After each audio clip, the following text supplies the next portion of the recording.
a situação de periclitação do estado de liberdade de qualquer pessoa pode justificar, numa situação como essa que nós estamos examinando, em que se divisa a existência, como mencionou o eminente ministro Alexandre de Moraes, em que se divisa a existência dos requisitos de cautelaridade, sem que isso signifique uma antecipação de qualquer pronunciamento final, mas o fato é que haveria, e eu coloco nesse tempo verbal o registro que ora faço, haveria uma conexão com a ação de habeas corpus 164-493 do Paraná. E esse é o elemento objetivo que justificaria, portanto, a impetração direta ao Supremo Tribunal Federal. Tanto que, no próprio incidente de transferência que foi instaurado perante o juízo da 12ª Vara Federal de Curitiba, a partir de um pedido formulado pela Superintendência Regional da Polícia Federal na capital paranaense, pleiteou-se que ao menos se determinasse o sobrestamento do incidente de transferência até a conclusão final do julgamento do habeas corpus número 164.493 do Paraná. E houve outros pleitos subsidiários, mas, tendo em vista o que mencionou o eminente ministro Luiz Edson Fachin, a mim me parece que uma situação de clara periclitação do status libertatis do paciente e tendo em vista a existência de um processo de habeas corpus que tramita originariamente perante a colenda 2ª turma do Supremo Tribunal Federal, nele já havendo sido proferidos 2 votos e sobrevindo um pedido de vista formulado então pelo eminente ministro Gilmar Mendes, a mim me parece que por uma questão de cautela se justifica a medida preconizada pelo eminente ministro Luiz Edson Fachin, com quem, pedindo vênia, eu concordo. Eu também peço vênia ao ministro Marco Aurélio, acompanho o relator e proclamo, então, a decisão na petição 8.312, trazida em mesa, que, por maioria, o tribunal referendou a liminar deferida pelo ministro Luiz Edson Fachin, nos termos do seu voto, vencido o ministro Marco Aurélio. Em relação à ação direta de inconstitucionalidade, que estava apregoada na parte anterior da sessão, de número 3.446, o ministro relator indica que o seu voto é um pouco extenso, e então eu vou encerrar a sessão e retomaremos amanhã com o voto na ação direta de inconstitucionalidade 3.446, de relatoria do ministro Gilmar Mendes. Está encerrada a sessão.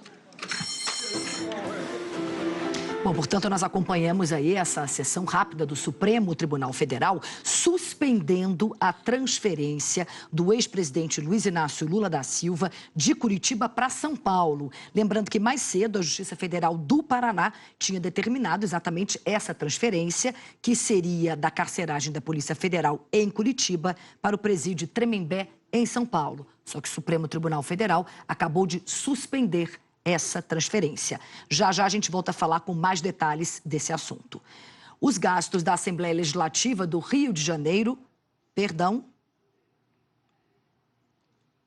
Bom, a gente viu, portanto, aí que o relator Edson Fachin, voltando ainda ao assunto que a gente acabou de falar sobre a decisão, agora há pouco, do Supremo Tribunal Federal, vimos que o relator Edson Fachin foi o primeiro, claro, como relator, a votar a favor da suspensão exatamente dessa transferência que aconteceria do ex-presidente Luiz Inácio Lula da Silva, que está em Curitiba, para o presídio Tremembé, aqui em São Paulo. Vimos que, por maioria, houve a suspensão dessa transferência. Transferência essa que tinha sido mais cedo definida, pedida, determinada, melhor dizendo, pela Justiça Federal do Paraná.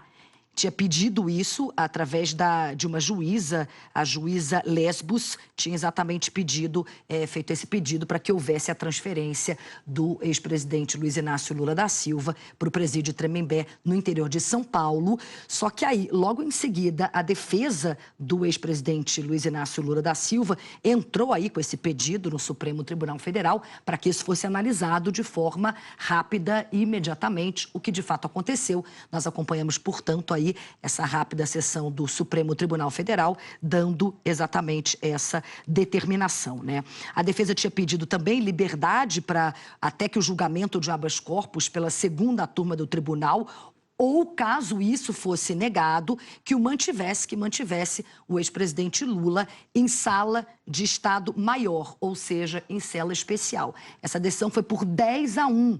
Quase a totalidade aí dos votos do Supremo, lembrando que o Supremo Tribunal Federal tem 11 juízes. Foi por 10-1, maioria avassaladora, maioria enorme aí, a favor, portanto, da permanência do presidente Luiz Inácio Lula da Silva, do ex-presidente, Luiz Inácio Lula da Silva, nessa carceragem da Polícia Federal em Curitiba. Lembrando que ele fica numa cela especial, que foi totalmente planejada para ele. Ele está lá desde abril do ano passado, desde abril de 2018. Nesse tempo todo aí, mais de um ano, já houve manifestações a favor, manifestações contra também. E o que a Justiça defende, a Justiça Federal do Paraná, que pediu essa transferência, era exatamente que eles acabam tendo que colocar muitos policiais na segurança pelo fato do ex-presidente estar nessa carceragem da Polícia Federal em Curitiba, e isso acaba causando problemas em outras áreas, porque exatamente no local onde ele está, nessa cela especial, há também, por exemplo, eles dão passaporte para as pessoas, há outros serviços ali com a população frequentando diariamente, como um deles é, por exemplo, essa questão do passaporte. Então, por isso que houve esse pedido para que houvesse essa transferência do ex-presidente para o presídio de Tremembé, que fica aqui no interior de São Paulo, presídio esse que já recebeu vários detentos, presos ilustres, e aí logo em seguida a defesa do ex-presidente Lula recorreu, portanto, ao Supremo Tribunal Federal, e nós vimos agora nessa rápida sessão do Supremo que houve, portanto, a suspensão dessa transferência. A gente vai ter mais detalhes com a nossa repórter Isabela Camargo. Isabela de Brasília, peço perdão que da outra vez que eu chamei a Isabela eu falei Curitiba, é força do hábito. A Isabela ficou muitos anos em Curitiba acompanhando a Operação Lava Jato, mas agora ela mora em Brasília. Isabela, o que você destaca pra gente aí dessa sessão que a gente acabou de acompanhar do Supremo? Um julgamento rápido, né? Foi trazido à mesa, Cris, boa tarde novamente para você, pelo presidente da Corte, Dias Toffoli, depois que ele recebeu 2 pedidos. Porque qual foi o caminho? A defesa do ex-presidente Lula apresentou este pedido de habeas corpus ao ministro Gilmar Mendes, que pediu vista de um outro processo de liberdade do ex-presidente Lula. Aí o ministro Gilmar Mendes falou, olha, eu acho que quem deve decidir sobre isto é o ministro relator, o ministro Edson Fachin. Os dois entraram num acordo, conversaram com o presidente Dias Toffoli, que trouxe, portanto, o caso em mesa. Toffoli decidiu que, de fato, o relator seria Edson Fachin, que é, de fato, o ministro responsável por todos os processos da Operação Lava Jato. E o relatório do ministro Fachin foi no sentido de que o ex-presidente Lula deve permanecer preso nesta sala especial da Polícia Federal, onde ele está desde abril do ano passado, até que, de fato, o Supremo Tribunal Federal chegue ao entendimento definitivo do pedido de habeas corpus anterior, que já foi apresentado pela defesa do ex-presidente Lula. A maioria decidiu acompanhar o ministro Edson Fachin. O único voto divergente foi do ministro Marco Aurélio Mello, que, na verdade, ele destacou um problema de procedimento. No entendimento do ministro, este é um caso que deveria ter sido analisado pelo Tribunal Regional Federal da 4ª Região, o Tribunal de Porto Alegre, que é responsável pelas decisões em segunda instância dos processos envolvendo a Lava Jato em Curitiba. foi o único voto divergente, acabou sendo vencido. Os ministros entenderam, portanto, que o ex-presidente Lula segue em Curitiba até o entendimento definitivo deste pedido de liberdade. Lembrando que esse assunto começou mais cedo com uma decisão da juíza Carolina Lebos, que é responsável pela execução da pena do ex-presidente Lula. Uma decisão pública da juíza determinava a transferência do ex-presidente Lula para uma penitenciária em São Paulo. Ela não dizia para onde o ex-presidente Lula deveria ir. Ela só estava atendendo um pedido feito pela Polícia Federal que dizia que não tinha mais condições de manter o ex-presidente Lula nesta sala especial, dizendo que a presença dele tinha mudado a rotina da Superintendência da Polícia Federal em Curitiba. Ela acabou aceitando o pedido da Polícia Federal e determinando, então, que a Justiça de São Paulo falasse para onde o ex-presidente Lula deveria ir para cumprir esta pena, para quem foi condenado lá no Tribunal Regional Federal, uma pena, inclusive, que já foi analisada pelo Superior Tribunal de Justiça, que reduziu a pena do ex-presidente para 8 anos e 10 meses de prisão. Pois bem, depois que ela teve essa decisão, aí a Justiça de São Paulo se manifestou, dizendo, portanto, que a Polícia Federal deveria se organizar para fazer a transferência do ex-presidente Lula para o presídio de Tremembé. Depois dessa decisão de São Paulo, foi que a defesa do ex-presidente Lula entrou com este pedido de habeas corpus aqui no Supremo Tribunal Federal para que os ministros analisassem, portanto. Eles pedem a liberdade do ex-presidente Lula e, de forma secundária, portanto, que ele não fosse transferido. Foi o que acabou acontecendo. Ainda mais cedo, alguns deputados vieram até o Supremo Tribunal Federal, conversaram também com o presidente Dias Toffoli, né? E aí eles acabaram, portanto, conversando com o presidente e depois disso é que veio a decisão de trazer o assunto para o plenário e que eles chegaram a uma conclusão. Cris, essas são as informações, um resumo. Eu vou convidar para participar comigo dessa entrada ao vivo Mariana Oliveira, que é a repórter que trabalha aqui no Supremo Tribunal Federal, que tem mais detalhes dos bastidores de tudo que aconteceu hoje aqui, né, Mário? Boa tarde para você. Boa tarde, Isa. Boa tarde a todos. Com licença. Enfim, boa tarde a todos. O Supremo Tribunal Federal acabou tomando uma decisão inesperada, né? No início da tarde, a defesa de Lula fez o pedido de liberdade ou para continuar preso em Curitiba e até esse pedido tinha feito para o ministro Gilmar Mendes. O próprio ministro, assim que recebeu o pedido, disse que deveria ser analisado pelo ministro Fachin.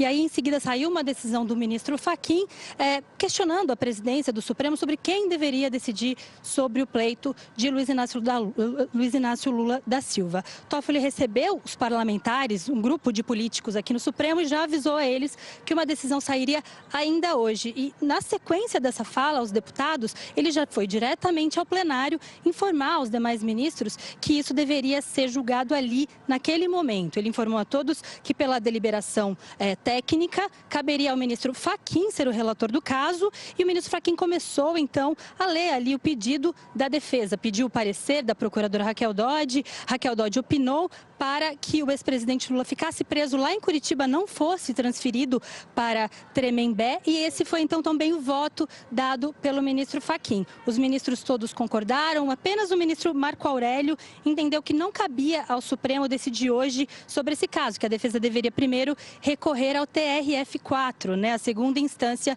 lá que cuida dos processos da Lava Jato.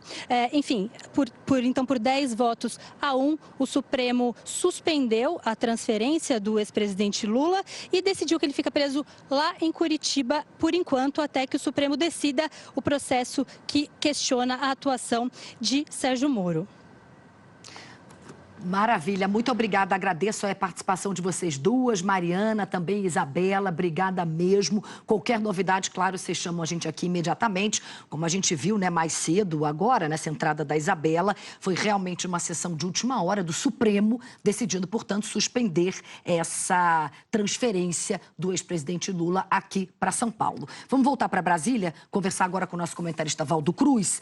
Bom, Valdo, boa tarde para você mais uma vez. Valdo está aí no Congresso, acompanhando da Câmara dos Deputados os detalhes aí da votação em segundo turno, da reforma da Previdência, dos destaques, na verdade, mas evidentemente que também está de olho e ouvido no que acontece no Supremo Tribunal Federal, que a gente trouxe aqui para vocês. Acontece, a gente coloca no ar para vocês. Valdo, queria a sua opinião, suas análises, seus bastidores sobre tudo isso que a gente trouxe aqui dessa decisão do Supremo Tribunal Federal em relação ao ex-presidente Lula.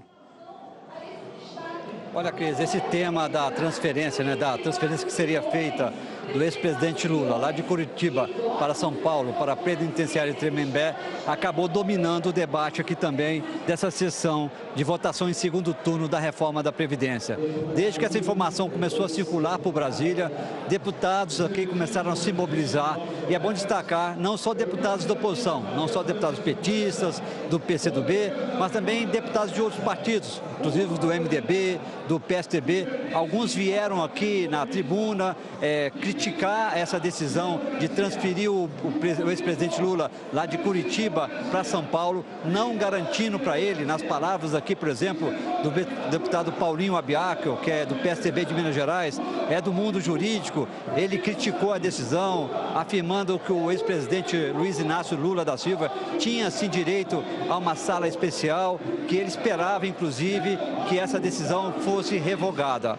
Depois, o presidente da casa, que agora não está aqui agora nesse momento, Rodrigo Maia, ele foi para o seu gabinete, ele recebeu ali alguns deputados, não só da oposição, mas também governistas, PSDB, DEM, e conversou com eles e disse: vou ligar para o ministro Dias Toffoli, presidente do Supremo, e pedir que ele receba uma comissão representando a Câmara dos Deputados para que vocês discutam com o Toffoli essa questão. Essa comissão foi até o Supremo Tribunal Federal e voltou com a palavra de Toffoli de que ele colocaria ainda hoje no plenário para votação esse pedido da defesa, que acabou sendo acatado parcialmente pelos ministros do Supremo, 10-1, e acabou sustando essa transferência do ex-presidente Lula.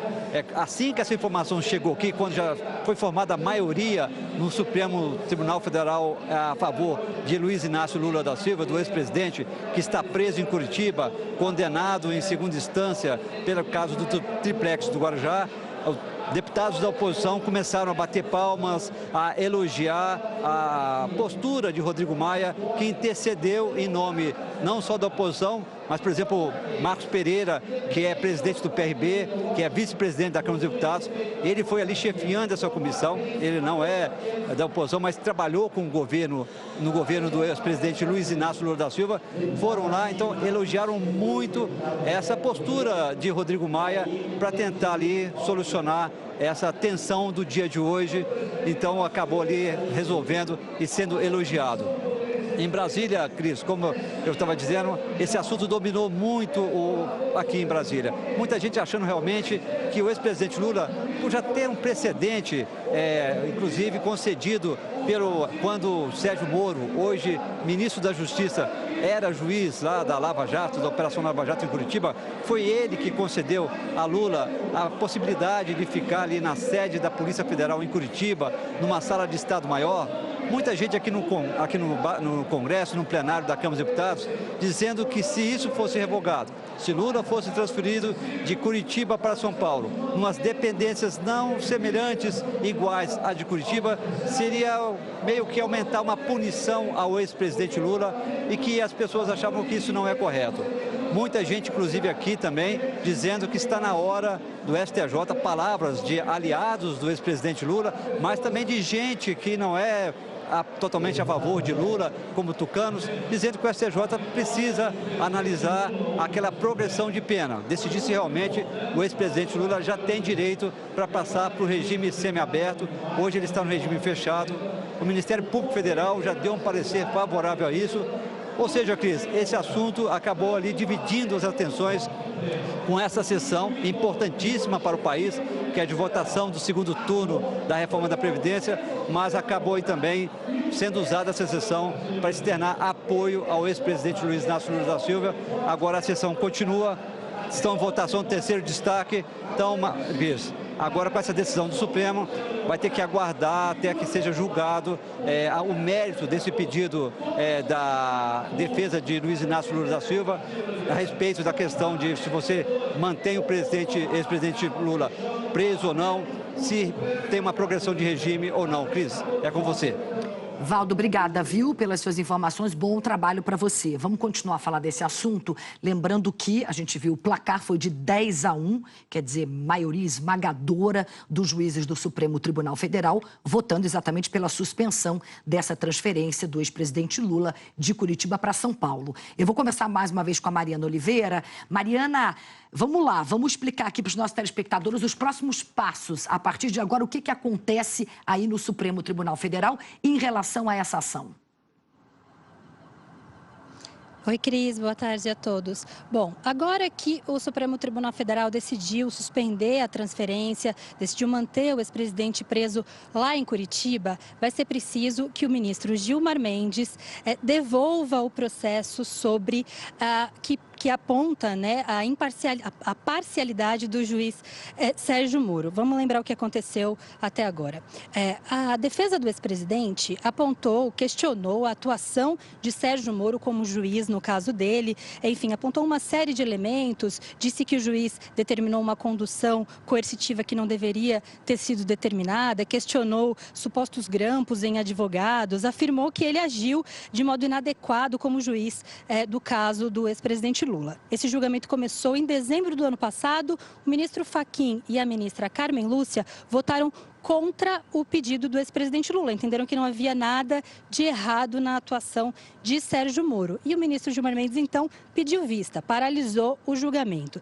Esse julgamento seria retomado em junho, antes do recesso do judiciário, mas aí o ministro Gilmar Mendes decidiu não votar novamente sobre o mérito, né, sobre a questão, sobre se o juiz foi ou não parcial com o Lula. E o que aconteceu ali na ocasião? Eles decidiram apenas se Lula poderia ou não ser solto enquanto não houvesse essa decisão definitiva. Por 3-2, o Supremo decidiu manter, então, Lula preso. E esse é o julgamento que precisa ser concluído. Já tem 2 votos, ainda faltam os ministros Gilmar Mendes, Ricardo Lewandowski e Celso de Mello votarem sobre se o ex-juiz Sérgio Moro atuou de modo legal, legítimo ou não em relação ao ex-presidente. Lembrando que ainda não tem data, o ministro Gilmar Mendes precisa liberar esse julgamento e quem marca a data é a ministra Carmen Lúcia, que é a presidente da segunda turma, e quando isso for decidido, então, o Supremo vai analisar se anula os atos do juiz Sérgio Moro em relação ao Lula ou se mantém esses atos. Esse é o julgamento pendente que vai definir a situação do ex-presidente Lula.